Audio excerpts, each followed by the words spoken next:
राम नाम अति दुर्लभ और ते नहीं काम। आदि अंत युग युग मोहि राम हिते संग्राम। नमस्कार दोस्तों, रेशनल कबीर यूट्यूब चैनल में मैं आप सबका हार्दिक स्वागत करता हूं। साथियों, यदि सब्सक्राइब नहीं किए हैं चैनल को सब्सक्राइब जरूर करें, बेल आइकन प्रेस करें, ऑल नोटिफिकेशन ऑन करें और कमेंट मुझे ज़रूर लिखें। साथियों, इस चैनल का उद्देश्य किसी भी जाति, धर्म, वर्ग या व्यक्ति विशेष को आहत करना नहीं है।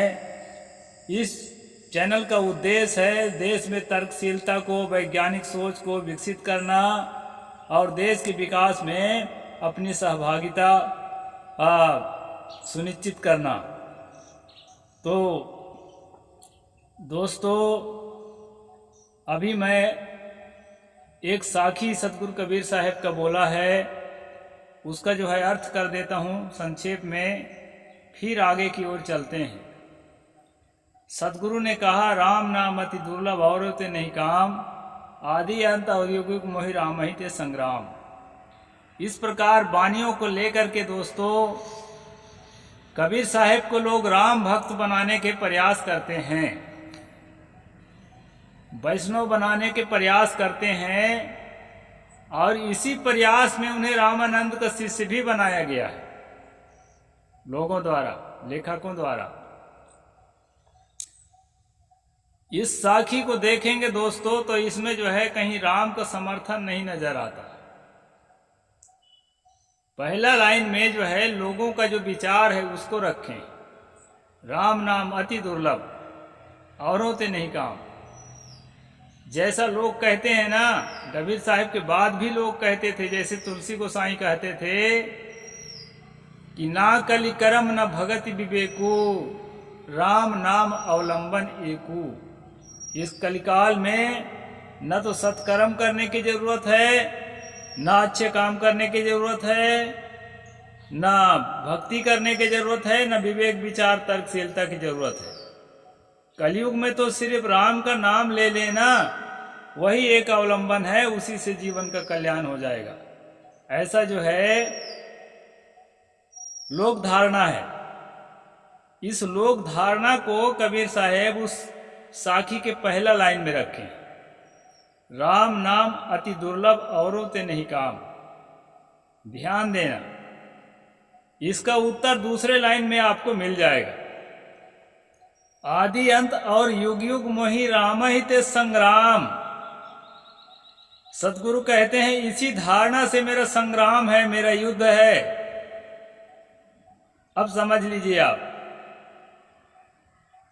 हाँ, राम शब्द बहुत बार आया है, कहीं कहीं सकारात्मक राम भी आया है कबीर वाणी में। उसका अर्थ यह नहीं है कि वो राम के भगत थे। उन्होंने साफ शब्दों में दो टूक में जो है डिबंक किया है। सतगुरु ने कहा, सिरजनहार न ब्याही सीता, जल पसाण नहीं बांधा। वै रघुनाथ एक कै सुमरे, जो सुमरे सो अंधा। इतनी कठोरता से पेश आते हैं कि विवेकहीन लोग जो हैं, जिसके अंदर के विवेक विचार की दृष्टि खत्म हो गई है, मानसिक रूप से जो विकलांग हो गए हैं, वही लोग जो है रघुनाथ को जगत का कर्ता मान रहे हैं। जो जगत का कर्ता है, जो प्रकृति के नियम है जगत का कर्ता, वो प्रकृति के नियम न तो किसी सीता से विवाह किया है और ना ही समुद्र में सेतु बांधा है।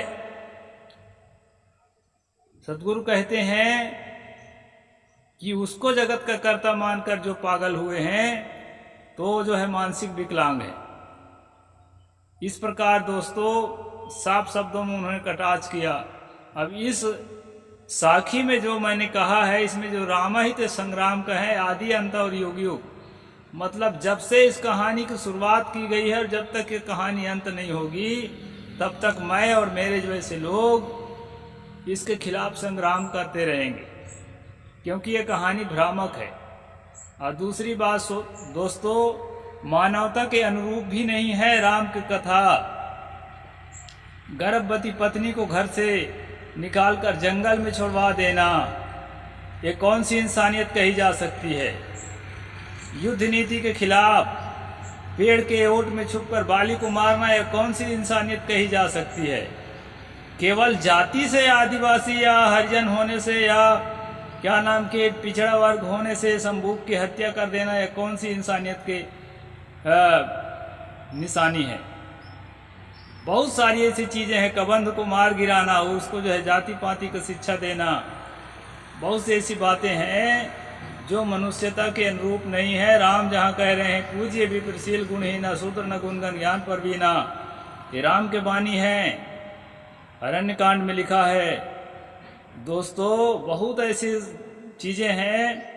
शूर्पणखा के जो उन्होंने नाक कान कटवाया था अपने भाई से, वह भी किसी भी तरह से मानवता के अनुरूप नहीं है। प्रपोज कर रही थी जीवन साथी बनाने के लिए, नहीं है पसंद तो नहीं है पसंद, तो नाक कान काटने का क्या काम। तो बहुत सारी ऐसी चीजें हैं जो मानवीय मूल्यों के अनुरूप नहीं है। इस बात को मानना पड़ेगा। हमारे साधनात्मक जगत में जो साधना में लिप्त है ना, साधना में जो लीन है, संसारी लोग उसको चरण स्पर्श करते हैं। राम जी जाके जो है जन्मजात ब्रह्मचारिणी सबरी को जो है ज्ञान बघारते हैं, उसको प्रणाम न करके उसी से प्रणाम कराते हैं, अपना पैर धोवाते हैं, तो मर्यादा के खिलाफ भी है।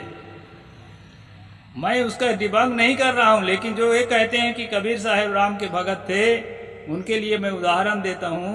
कबीर साहब किसी भी तीनों काल में राम के भगत नहीं थे। तो आज हम देख रहे हैं दोस्तों कबीर का वैष्णवीकरण।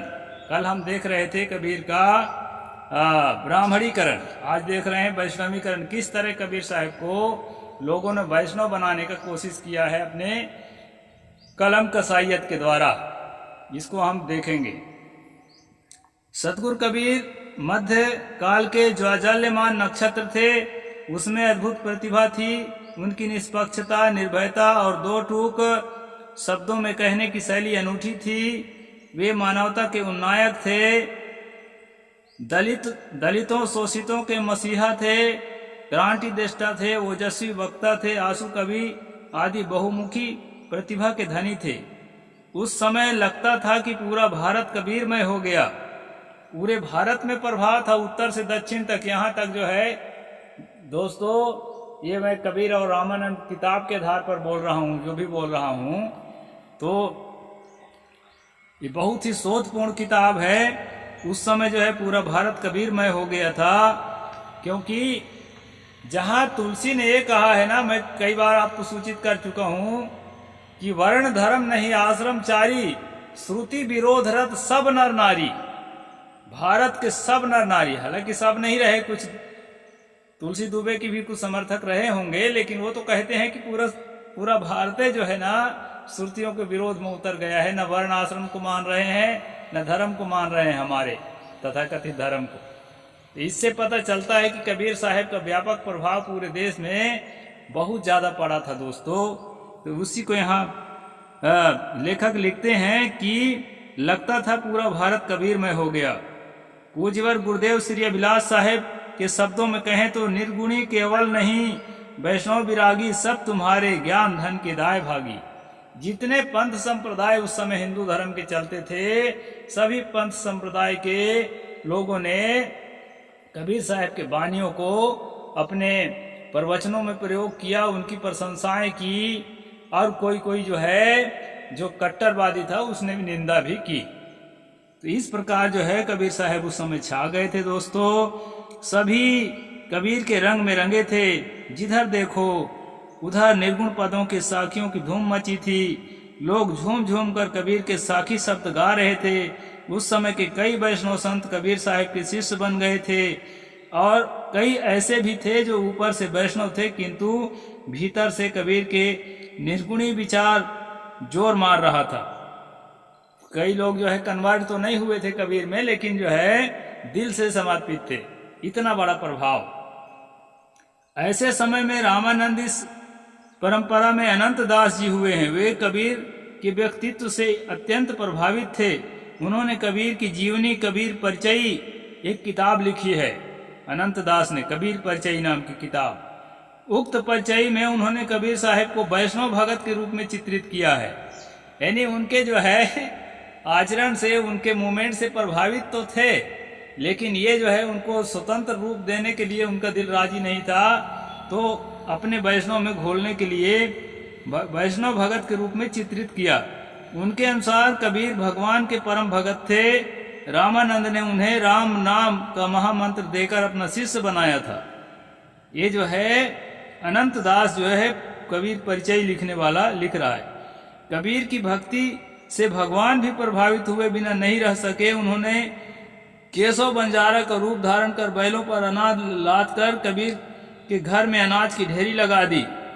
कबीर ने उस अनाज को गरीब दुखियों में लुटा दिया। दोस्तों, एक काल्पनिक कहानी नहीं है और इसमें जो है विष्णु को आरोपित किया गया है। दरअसल ये है, इस कहानी को मैं पूरा बता देता हूँ संक्षेप में, कि ब्राह्मण लोग जो उनसे जलते थे, जिनका धंधा चौपट हो रहा था, अंधविश्वास का धंधा, वो लोग क्या किए कि चारों तरफ न्योता फैला दिए कि कबीर साहब जो है भंडारा कर रहे हैं, भंडारा कर रहे हैं, भोज भंडारा में सब कोई शामिल हो।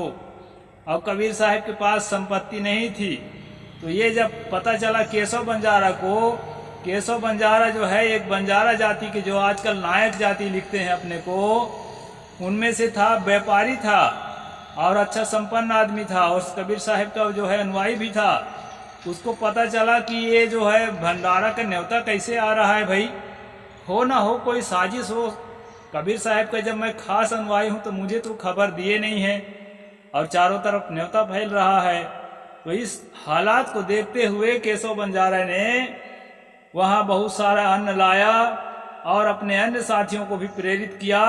ऐसा करके दोस्तों वो भंडारा को बढ़िया मजे से संपन्न किया गया और गरीबों को खूब दान दक्षिणा दिया गया।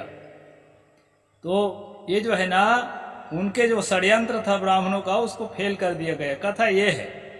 तो इस प्रकार केशव बंजारा ओरिजिनल आदमी था, वो कोई विष्णु का अवतार नहीं था। इस प्रकार जो है ये कथा है। कबीर ने उस अनाज को गरीब दुखियों को लुटा दिया। कबीर की कीर्ति सर्वत्र फैल चुकी थी। हर संकट में भगवान उनकी रक्षा करते थे। अंत में भगवान उन पर प्रसन्न होकर उन्हें सदैव वैकुंठ लाने के लिए अपना विमान भेजा, किंतु कबीर उसे भी लौटा दिया और भक्ति में लगे रहे। यानी पुष्पक विमान भेजा था राम जी ने, लेकिन जो है लौटा दिए, कहे हम अभी आपको भक्ति करेंगे। अनंत दास के बाद भक्तमाल के प्रसिद्ध टीकाकार प्रियदास जी हुए। अनंत दास के द्वारा रही सही कसर को उसने पूरा कर दिया। इसके बाद तो वैष्णव संतों ने कबीर को साक्षात सुखदेव का अवतार बताया। किसी रामानंदी ने लिखा कि कबीर तो साहेब तो प्रहलाद के अवतार थे, किसी ने कहा वो ध्रुव के अवतार थे। यानी जितने विष्णु भक्ति की विष्णु पुराण में कहानी है, उन्हीं भक्तों के अवतार जो है कबीर साहब को कहना शुरू कर दिए। फिर तो क्या कहना था, कबीर को वैष्णवी लबादा से ऐसा ढका कि उनके निर्गुण रूप ही विलुप्त होने लगा। आगे चलकर ऐसे भी विद्वान पैदा हुए जिन्होंने कबीर के क्रांतिकारी वेद विरोधी रूप को प्रक्षिप्त करार दिया। ब्राह्मण विद्वान जो है, जहाँ पर कबीर साहब क्रांतिकारी शब्द बोलते हैं, समानतावादी बोलते हैं, वेदों के बुरी बातों का जहाँ पर उन्होंने खंडन किया है, वेदों में अच्छी बातें है ही का, तो उसका जो है ना, जो ब्राह्मण विद्वान थे उन्होंने कहा ये प्रक्षिप्त है, मतलब मिलावटी है, कबीर के ऐसा विचार नहीं है। इस तरह भी लिखना शुरू किया गया। इसके लिए एक कल्पित कहानी गढ़ी गई जिसका सारांश इस प्रकार है। कबीर साहिब एक वैष्णव संत थे, उनमें अनेक प्रकार की सिद्धियां भी थी, चमत्कारी भी थे, ऐसा लिखा गया। कई बार वे अपने स्थूल शरीर को सिद्धि बल से छोड़कर सूक्ष्म शरीर में तीर्थ यात्रा करने चले जाते थे, तीर्थ भी करते थे वो इनके अनुसार। कहीं जाने से पहले वे अपने शरीर को रक्षा चक्र से बांध दिया करते थे। वे एक बार पुनः जब अपने शरीर को छोड़कर तीर्थ यात्रा को गए तो उसे रक्षा चक्र में बांधना भूल गए। कबीर तो सूक्ष्म शरीर से तीर्थ यात्रा में चले गए, इधर उनके स्थूल शरीर को खाली देखकर उसमें एक भूत प्रेत प्रवेश कर गए और भूत कबीर के रूप में वेद शास्त्र, अवतारवाद, मूर्ति पूजा, वर्णाश्रम व्यवस्था आदि हिंदू धर्म का पाखंड का खंडन करने लगा। उसने कबीर के नाम से बहुत से साखी शब्द भी रच दिया। उसने बहुत से चेले भी बनाए। इस प्रकार उक्त भूत कबीर के नाम पर एक पंथ ही खड़ा कर दिया। यह है दोस्तों ब्राह्मणों की कहानी कि वो रक्षा सूत्र से बांधना भूल गए शरीर को और सूक्ष्म शरीर से तीर्थ चले गए। अब इधर उनके शरीर में घुस गया भूत और वो कबीर पंथ चला दिया। ऐसा जो है कहानी ब्राह्मणों लिखा है, ताकि कबीर पंथ की ओर लोगों का झुकाव जो है कम हो जाए।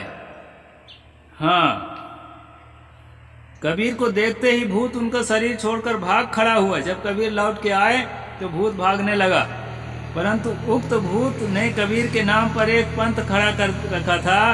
भूत द्वारा भटकाए लोगों को उन्होंने समझा बुझाकर अपने रास्ते पर लाया, किंतु कुछ लोग बच गए थे, वे ही कबीराहा हुए।